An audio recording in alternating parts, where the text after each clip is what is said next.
Sir ఇప్పుడున్న పరిస్థితులలో చూస్తుంటే వైఎస్ఆర్సీపీ పార్టీలో నుంచి అంటే చాలామంది ఎమ్మెల్యేలు అసంతృప్తిగా ఉన్నారు. కొంతమంది ఏమో టికెట్ రాలేదని చెప్పేసి అసంతృప్తితో ఉన్నారు. అయితే ఇప్పుడు రీసెంట్గా ఏమైందంటే పూతలపట్టు నుంచి వెళ్ళి ఒక ఎమ్మెల్యే ఎంఎస్ బాబు అని చెప్పేసి తను ఏంటంటే జగన్ మీద కొన్ని వ్యాఖ్యలు అయితే చేయడం జరిగింది. అసలు ఏమై ఉంటుంది సార్? ఇప్పుడు మీరు ఉదాహరించారు అసంతృప్తి అనేది ఎక్కువ శాతం మందికి ఉంది. చాలామంది ఏమనుకుంటున్నారంటే తిరిగి మళ్ళీ వారికి పోటీ చేసే అవకాశం ఇవ్వలేదని చెప్పని కోపంగా ఉన్నారు అని చెప్పి అనుకుంటున్నారు. లేదండి, పైకి కనిపిస్తుంది, అది చాలా సంతోషపడుతున్నారు. క్షేత్రస్థాయిలో పరిస్థితులు వాళ్ళకి అర్థమైనాయి. కాకపోతే ఏంటంటే రేపు పొద్దున వాళ్ళు ఒక నాయకులు కాబట్టి 5 సంవత్సరాలు శాసనసభ్యులుగా ఉన్నారు కాబట్టి మరి ఇట్లా అంటే అధినాయకుడు చెప్పంలో తలకాయ ఉంచుకొని వెళ్తే నిజంగా తప్పు చేశామనే అభిప్రాయం వాళ్ళకు కూడా ఉంటుందన్న ఉద్దేశంతో వాళ్ళ బాధను ఎటు పోటీ చేసే అవకాశం ఎటు లేదు, ఉండదేదో వ్యక్తం చేస్తున్నారు. ఇప్పుడు ఆయన చాలా స్పష్టంగా చెప్పాడని చెప్పని మనకి ప్రసార మాధ్యమాల్లోనూ పత్రికల్లో కూడా రావడం కూడా జరిగింది. నేను అక్కడ ఉన్నటువంటి 2 నాయకులు ఏది చెప్తే అదే చేశాను. అవును సార్. కానీ వాళ్ళకి అసమ్మతి అనేది నా మీద ఎందుకు వస్తుంది? నేనేమైనా అవినీతి చేయలేదు కదా, ఇబ్బందికరమైన పనులు ఏమి చేయలేదు కదా. వాళ్ళు ఏదైనా చేసినప్పుడు నిజంగా అక్కడ అసమ్మతి అనేది ఏదైనా ఉంటే వాళ్ళు చేసిన దానికి వాళ్ళని దండించాలి కదా, నన్ను ఎందుకు దండిస్తారు అంటే దాని అర్థం ఏంటంటే మీరు పెట్టిన వాళ్ళే కదా, వాళ్ళే కదా, వాళ్ళు ఏది చెప్తే నేను అదే చేశాను. మరి తప్పు చేస్తే అది శిక్ష నాకా, వాళ్ళకేం ఉండదా అని చెప్పని ఆయన అడిగారని, దానికి జగన్మోహన్ రెడ్డి గారు కూడా మౌనం అర్ధ అంగీకారమే కాబట్టి మౌనం దాల్చారని చెప్పి కూడా మనకి వినిపిస్తున్నటువంటి మాట. ఇది అతనే కాదు, దాదాపు అన్ని నియోజకవర్గాల్లోనూ కొంతమందిని మార్పులు చేర్పులు జరిగిన చోట, కొంతమందికి ఇంకా మీకు పోటీకి అవకాశం లేదని చెప్పిన చోట కూడా వాళ్ళందరూ కూడా సంతోషపడతానే ఉన్నారు. ఎవరు బాధపడితే రకంగా వేరేగా ఉండేది, తిరుగుబాటు వేరే రకంగా ఉండేది. కానీ వాళ్ళు కూడా సంతోషపడతానే ఉన్నారు. పోటీకి దూరంగా ఉంచినందుకు వాళ్ళు ఏం పోటీ చేయాలన్న ఆసక్తి అయితే చాలామంది వరకు లేదు. కొంతమంది ఇంకా కరుడు కట్టిన వాళ్ళకి ఏదన్నా ఉన్నా కూడా క్షేత్రస్థాయిలోనూ ప్రజలతోటి మమేకమై ఉన్నటువంటి శాసనసభ్యులు ఎవరికి కూడా ఎట్టి పరిస్థితుల్లో కూడా తిరిగి పోటీ చేయాలనే ఆలోచన మాత్రం లేదు.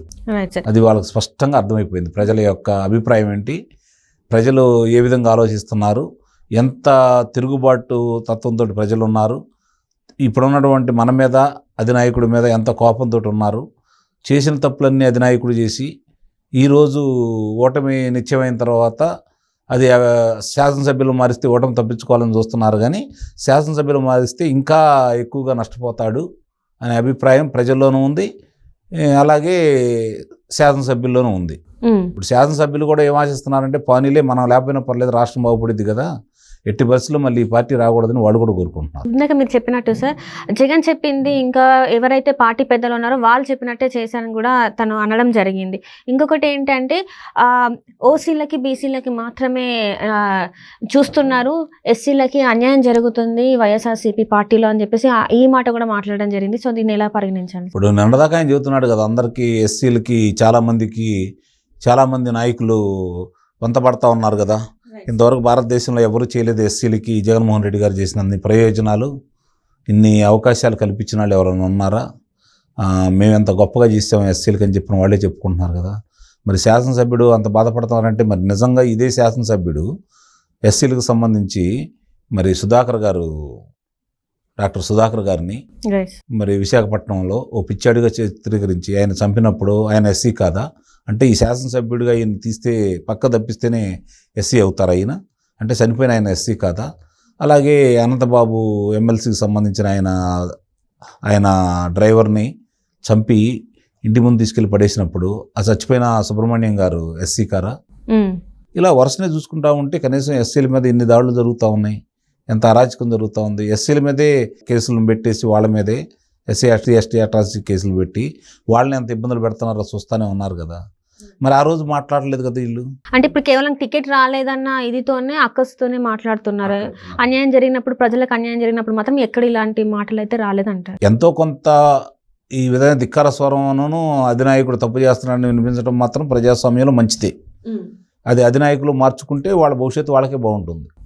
ఇప్పుడు శాసనసభ్యుడిగా మరి ఇన్నాళ్ళు నేను అన్నట్టు కొన్ని ప్రశ్నలు అంతకుముందు ఆయన లేవనెత్తకపోవటం, మరి ఎస్సీలకు సంబంధించి అన్యాయం జరుగుతుందనేది వాస్తవమే కదా.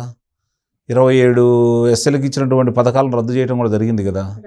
బెస్ట్ అవైలబుల్ స్కూల్స్లో ప్రవేశం మరి వాళ్ళకి ఇవ్వాల్సినటువంటి ప్రోత్సాహాలు ఇవ్వకుండా కూడా చేశారు కదా. మరి అలాగే విదేశాల్లో చదువుకునే విద్యార్థులకు కూడా వాళ్ళకి ఇవ్వాల్సినటువంటి రాయితీలు ఇవ్వలేదు కదా. 10 లక్షల నుంచి 15 లక్షలు చేసింది తెలుగుదేశం ప్రభుత్వం.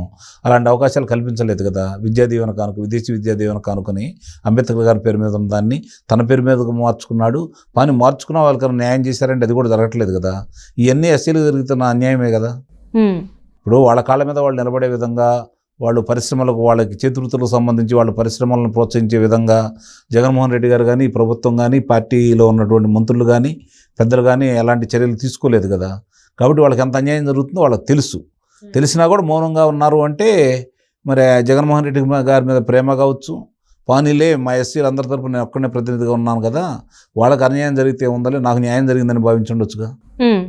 ఈరోజు వాళ్ళకి అన్యాయం జరిగింది కాబట్టి ఈ మాట్లాడుతున్నారు. ఇక్కడ కూడా వాళ్ళు స్వార్థపూరితంగానే ఆలోచిస్తున్నారు కానీ ఎక్కడ కూడా జనాల కోసం ఆలోచించట్లే అని మరొకసారి వీళ్ళు ప్రూవ్ చేస్తున్నారు అనుకోవాలా సార్? నిస్సందేహంగా అందుట్లో అనుమానం ఉంది.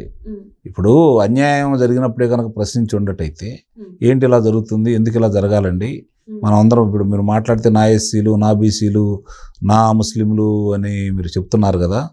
మరి అలాంటిది మరి వాళ్ళని మీరు నా వాళ్ళు అనుకున్నప్పుడు మరి వాళ్ళు అట్లా వాళ్ళ మీద దాడులు ఏంటి, లేకపోతే వాళ్ళ మీద అగత్యాలు ఏంటి, మరి ఇది ఎందుకు ఇలా జరుగుతుంది? పోనీ మాకు మరి గత ప్రభుత్వం మంచి చేసినా చెడు చేసినా గత ప్రభుత్వం కొన్ని పథకాలు ప్రవేశపెట్టింది, దాన్ని ఈరోజు మనం ఎందుకు తీసేస్తున్నాం, అవి అట్టి పెట్టండి అని చెప్పని ఎందుకు పోరాడలేదు ఈ నాయకులందరూ? వాళ్ళ మీద అంత ప్రేమ ఉంటే, వాళ్ళ సామాజిక వర్గం మీద, వాళ్ళ ప్రజల మీద అంత ప్రేమ ఉన్నప్పుడు ఎందుకు పోరాడలేదు? కాబట్టి ఆ రోజు మీకు లబ్ధి చేకూరింది కాబట్టి మీరు మెరకుండా కూర్చున్నారు.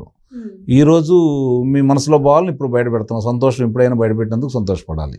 మిగిలిన ఎస్సీ సోదరులందరూ కూడా దీని గురించి ఆలోచించుకోవాలని చెప్పి నేను కోరుకుంటున్నాను. ఇప్పుడు ఈయన ఇచ్చిన ఈ స్టేట్మెంట్స్ని అంటే జగన్ ఎలా చూస్తాడంటారు సార్? ఒకవేళ అంటే ఎలా చూడు, ఆయన ఒకటి అనుకున్నట్టు చేయగలిగినటువంటి గొప్ప రాజకీయ నాయకుడు. మిగిలిన వాళ్ళకి ఆయనకి చాలా వ్యత్యాసం ఉంది.